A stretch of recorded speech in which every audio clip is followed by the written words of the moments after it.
আসসালামু আলাইকুম রহমতুল্লাহি ওবরকাতুহু। সম্মানিত দর্শক, আজকে বৃহস্পতিবার দিন রাত 8:45টার সময় এই ভিডিওটি করছি, যখন 2024 সনের সেপ্টেম্বর মাসের 5 তারিখ। আজকের দিনটি খুবই ঘটনাবহুল। এর কারণ হলো, এর থেকে ঠিক 1 মাস আগে বাংলাদেশের শেখ হাসিনার যে রেজিম, সেটির পতন হয়েছিল, এবং আজকের দিনে ছাত্র এবং জনতা নেচে গিয়ে এই 1 মাসের যে কন্টিনিউয়াস অভ্যুত্থানের যে সুক্রিয়া, এটি তারা আজকে প্রকাশ করলো। 1 মাসের পূর্তি উৎসব পালন করলো। এবং যে জিনিসটি অবাক করা, সেটি হলো অনেকে তাকিয়ে দেখেছিল বা তাকিয়েছিলেন। তো যারা তাকিয়ে দেখেছিলেন তাদের কথা বলছি, আর যারা তাকিয়েছিলেন একটা আশঙ্কা নিয়ে, যে আজকের এই দিনে ছাত্র জনতার অংশগ্রহণ কেমন হয়। বিস্ময়কর ব্যাপার হলো যে অভূতপূর্ব সাড়া পড়েছে রাজপথে, এবং সবাইকে অবাক করে দিয়ে ছাত্র এবং জনতা ঠিক যে বিজয় মিছিলটি 5 তারিখে হতে পারতো বা 6 তারিখে হতে পারতো, ওইরকম ঠিক আনন্দ নিয়ে, উল্লাস নিয়ে তারা আজকে রাস্তায় নেমেছিলেন। এবং যেভাবে এই দিবসটি উদযাপন করেছেন, এটি যারা এই বিপ্লব বিরোধী বা এই অভ্যুত্থান বিরোধী চিন্তা ভাবনা করছেন, তাদের জন্য এটা একটা ব্যাড সিগন্যাল। এবং আলটিমেটলি সাধারণ ছাত্রদের যে ঐক্য, কিছু কিছু আমরা অনেকে তাদের কর্মকাণ্ড নিয়ে সমালোচনা করি, অনেকে মনে মনে হয়তো বদদোয়াও করি, কিন্তু তারপরেও এই সময়ের মধ্যে ছাত্র এবং জনতার যে অ্যাডাপশন, যেমন দুজন তরুণ মন্ত্রী পরিষদে তারা চান্স পেয়েছে, এবং চান্স পাওয়ার পর তারা যে কর্মকাণ্ড করছেন এখন পর্যন্ত, তাদের সেই কোনো কর্মকাণ্ড নিয়ে আপত্তি জানানোর মতো অনেক সিনিয়র যারা লোকজন আছেন, তাদের অনেক ভুলভ্রান্তি হচ্ছে, কিন্তু তাদের আপত্তি জানানোর মতো ঘটনা এখনো পর্যন্ত ঘটেনি। অনেক ঈর্ষা করছেন যে এত অল্প বয়সী ছেলে মন্ত্রী হলো কী করে, ইত্যাদি ইত্যাদি, কিন্তু তারা কিন্তু তাদের কর্মকাণ্ড চালিয়ে যাচ্ছেন। এরপরে আরেকজন উপদেষ্টা, যিনি এই আন্দোলনের মাস্টার মাইন্ড হিসেবে যাকে বলা হয়, তিনি প্রধান উপদেষ্টার বিশেষ সহকারী হিসেবে যুক্ত হয়েছেন। তো তার কর্মকাণ্ড ইতিমধ্যে যথেষ্ট আলোচিত হয়েছে। এর মধ্যে আনসার বিদ্রোহ হলো।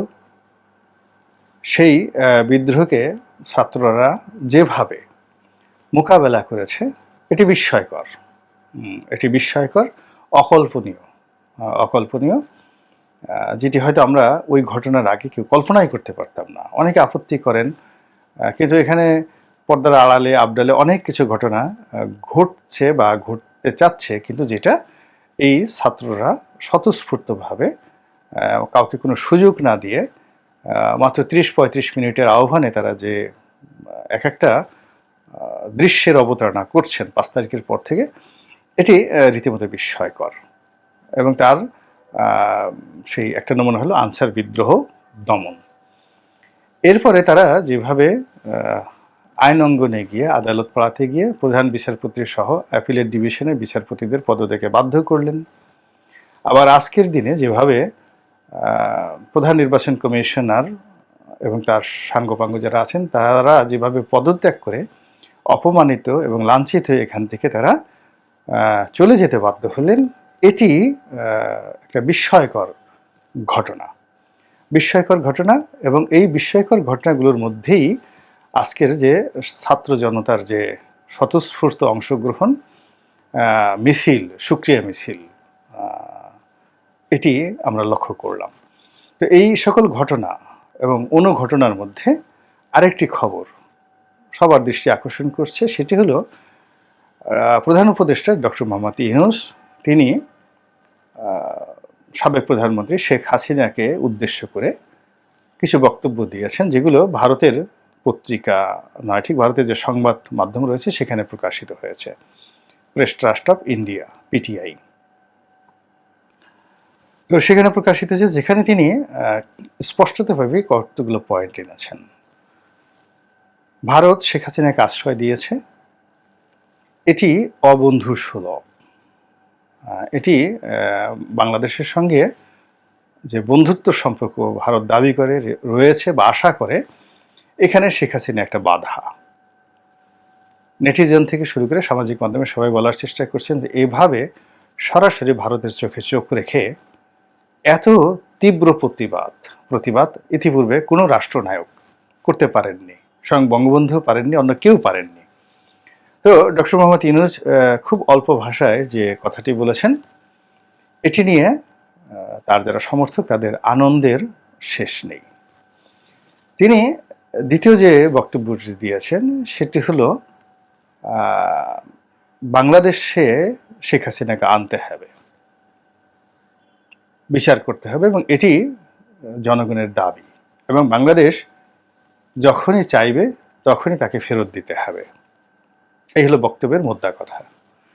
3 নম্বর যেটি একেবারে বোম ব্রাস্টিং, সেটি হলো তিনি বলেছেন যে শেখ হাসিনাকে মুখ বন্ধ রাখার তিনি পরামর্শ দিয়েছেন, যে যত চুপ থাকুন, কথা বলবেন না।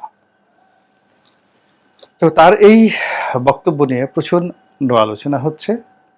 সবাই একেবারে যাকে বলে ধন্য ধন্য, এর চেয়ে কোনো কথা আর হয় না। আমার বললাম না যে শরীরের মধ্যে অনেক আগের থেকেই কেন যেন সব কিছুর মধ্যে আমি ভিন্নতা বা ভিন্ন মত দেখতে পাই। আমি যতটুকু ইন্ডিয়াকে জেনেছি এবং শেখ হাসিনাকে যতটুকু জানি, সেটা হলো তার মুখ বন্ধ করা যাবে না। আমরা অনেক সময় বলি না যে একে তো নাসুনি বুড়ি, তার উপর আবার ঢোলের বাড়ি। তো তাকে যে মুখ বন্ধ করতে বলা হয়েছে, এখন তিনি মনে করবেন যে আল্লাহ, তার কথা তো তাহলে লোকজন শুনছে এবং ডক্টর ইউনূসও শুনছেন। তো it's a golden opportunity to say more and more, আরও বেশি বেশি করে অশ্রাব্য অকথ্য ভাষা তিনি ব্যবহার করবেন। তো এটা তার যে অতীতের ক্যারেক্টারিস্টিক্স বিভিন্ন সময়টাতে আমরা দেখেছি। আমি নিজেও ডক্টর মোহাম্মদ ইউনূসের ব্যাপারে তার সঙ্গে কথা বলেছি। এখানে তিনি সরাসরি অশ্লীল এবং অশ্রাব্য ভাষায় গালাগাল দিয়েছেন। তো এখন যখন তিনি জেনে গেছেন যে তার কথা বাংলাদেশে কাউন্ট হচ্ছে, লোকজন দেখছে, শুনছে, সামাজিক মাধ্যমে এটি নিয়ে আলোচনা সমালোচনা হচ্ছে, তার নেতাকর্মীরা এগুলো কাউন্ট করছে, এবং প্রতিপক্ষ যারা আছে, রাজনৈতিক প্রতিপক্ষ, তারাও এই শেখ হাসিনার এই বক্তব্যগুলো নিয়ে উদ্বিগ্ন, রেসপন্ড করছেন। তো এবং সেটা যদি ডক্টর ইউনূসের মতো মানুষের মুখ দিয়ে বের হয়, তাহলে ওই যে ঢোলের বাড়িতে তিনি কিভাবে নাচতে পারেন। দিল্লি এয়ারপোর্টে আপনি দেখেছেন যে এই প্রায় 80 বছর বয়স্ক শেখ হাসিনা, তাকে অভ্যর্থনা জানানোর জন্য যে সকল নাচনেওয়ালি এসেছিলেন, তাদের সঙ্গে তিনি কত সুন্দর হাত ঝুলিয়ে ঝুলিয়ে নেচেছেন। তো ডক্টর ইউনূসের এই বক্তব্য শোনার পর তিনি আরও বেশি করে বলবেন, এটা আমার কাছে মনে হচ্ছে তিনি চুপ থাকবেন না। 2 নম্বর হলো যে ভারত তাকে আশ্রয় দেওয়ার মাধ্যমে, এবং তিনি কেবল নরেন্দ্র মোদীর একক কথায় আশ্রয় পাননি, ভারতের সকল রাজনৈতিক দল মত নির্বিশেষে তাকে আশ্রয় দিয়েছে as a Prestige issue of India. Second thing হলো ভারতের যে সেনাবাহিনী অত্যন্ত শক্তিশালী এবং মিডিয়া আরও শক্তিশালী, তারাও শেখ হাসিনাকে আশ্রয় দিয়েছে, এবং এটা তাদের একটা ইজ্জত কা সওয়াল, ইজ্জতের কসম। যেভাবে দালাই লামাকে আশ্রয় দিয়ে তারা চীনের সঙ্গে যুদ্ধ করে যাচ্ছে, ঠিক এইটাও শেখ হাসিনাকে আশ্রয় দেওয়াটা তারা তাদের ইজ্জত কা কসম হিসাবে নিয়েছে। এর ফলে কি হচ্ছে, শেখ হাসিনাকে দিয়ে এই ধরনের বক্তব্য দিয়ে যদি বাংলাদেশকে বিব্রত করা যায়, ডক্টর ইউনূসকে বিব্রত করা যায়, তাহলে ভারত খুব খুশি হবে এবং ভারত সেই কাজটি করবে। 2 নম্বর হলো যে ভারতের সঙ্গে যদি বিরোধ করতে হয় তাকে, সেক্ষেত্রে শেখ হাসিনাকে উপলক্ষ করে বিরোধ করাটা আমার কাছে ডক্টর ইউনূসের জন্য লাভবান মনে হচ্ছে না। এ কারণে আমরা তাকে বলছি পতিত, তিনি পচে গেছেন, পালিয়ে গেছেন, তার 2 পয়সার মূল্য নাই। তো তাকে নিয়ে তো আমার ভারতের সাথে বার্গেনিং করার দরকার নেই। ভারতের সাথে বার্গেনিং করার জন্য আদানি আছে, ভারতের সাথে বার্গেনিং করার জন্য সীমান্ত আছে, ভারতের সাথে বার্গেনিং করার জন্য সেভেন সিস্টার আছে, ভারতের সাথে বার্গেনিং করার জন্য চীন আছে, ভারতের সাথে বার্গেনিং করার জন্য সেই যে সুন্দরবনে যে তারা বিশাল সেই কয়লা ভিত্তিক যে বিদ্যুৎ কেন্দ্র করেছে সেটি আছে। আরও অনেক বাংলাদেশে লক্ষ লক্ষ ভারতীয় কাজ করছে, রেমিটেন্স পাঠাচ্ছে, সেগুলো আছে। ভারতের বিশাল ইনভেস্টমেন্ট রয়েছে। তো এইগুলো নিয়ে যদি ডক্টর মোহাম্মদ ইউনূস টান দেন, ঠিকমতো টান দেন, আমার কাছে মনে হচ্ছে না যে দিল্লির যে দাদা তারা খুব বেশিক্ষণ স্থির থাকতে পারবেন। এবং তারা মানে ভারতের বন্ধুত্ব বা অবন্ধুত্ব সুলভ আচরণ নিয়ে ডক্টর ইউনূসের যে আক্ষেপ, এই আক্ষেপ ডক্টর ইউনূসকে করতে হবে না।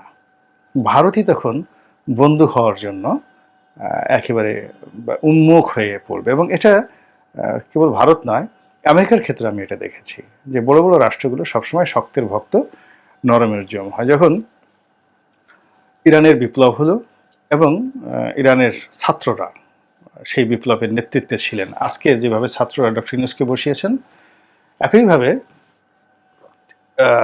আয়াতুল্লাহ খামেনিকেও সেই ছাত্ররা আহ্বান করে কিন্তু নিয়ে এসেছিলেন। এখানে ডক্টর ইউনূস যেমন 5 তারিখের 72 ঘন্টা পরে এসেছিলেন, আর যেটা আয়াতুল্লাহ খামেনি, তিনি এই 5 তারিখের 24 ঘন্টা আগে তিনি তেহরান পৌঁছেছিলেন। অর্থাৎ তিনি পৌঁছানোর পর অভ্যুত্থান হয়েছিল, ফলে পুরো অভ্যুত্থানের নেতৃত্বটা তার হাতে ছিল। আর এখন অভ্যুত্থানের নেতৃত্বটা কিন্তু ছাত্রদের হাতে। তো সেই ছাত্ররা আয়াতুল্লাহ খামেনির কাছে দাবিনামা পেশ করলেন, তারা আমেরিকান এম্বাসিতে আক্রমণ চালাতে চান, এবং সেটা করা হলো। এবং ঠিক না, এখানে উল্টো, মানে ছাত্ররা কোনো আলাপ আলোচনা না করেই আমেরিকান এম্বাসি আক্রমণ করলো এবং পুরো সেই আমেরিকার সেই এম্বাসিতে কর্মরত সবাইকে জিম্মি করে ফেললো। এবং করার পর এটা প্রথম ছাত্ররা ঘটালো, ঘটিয়ে তারপরে তারা বিপ্লবের তারা যাকে নায়ক বানিয়েছেন আয়াতুল্লাহ খামেনি, তার সাথে দেখা করতে আসলেন। এবং এই ছাত্রদের নেতৃত্বে ছিলেন পরবর্তী প্রেসিডেন্ট আহমেদিনেজাদ। তো আয়াতুল্লাহ খামেনি সাহেব সেটা সমর্থন দিলেন এবং আরও স্ট্রংভাবে বললেন যে তোমরা ভালো কাজ করেছো। এবং এটা নিয়ে তারা আমেরিকার সঙ্গে যে বার্গেনিং করলেন, এবং সেই বার্গেনিং আমেরিকা কিন্তু ইরানের কাছে আত্মসমর্পণ করেছিল। এখন একটা শক্তিশালী রাষ্ট্রের সঙ্গে বার্গেনিং করার অনেকগুলো বিষয়াদি রয়েছে। চীন মানে আমেরিকা কিন্তু মানে যাকে বলা হয়, একবার মুখ দিয়ে তাকে বলতে হয়নি রেজা শাহ পাহলভি যে পালিয়েছে তাকে ফেরত দেন, তাকে আমরা এনে বিচার করবো, এই কথাগুলো বলতে হয়নি। আমেরিকা এবং আব্বা আব্বা করে বলেছে যে আমরা আমাদের দেশে তাকে আশ্রয় দেব না, এবং তাকে সেই তার দীর্ঘদিনের যে পোষ্য সেই রেজা শাহ পাহলভি, তাকে আমেরিকা থেকে প্লেনে বস্তা ভর্তি করে তাকে ফেরত পাঠিয়েছিল আয়াতুল্লাহ খামেনিকে খুশি করার জন্য।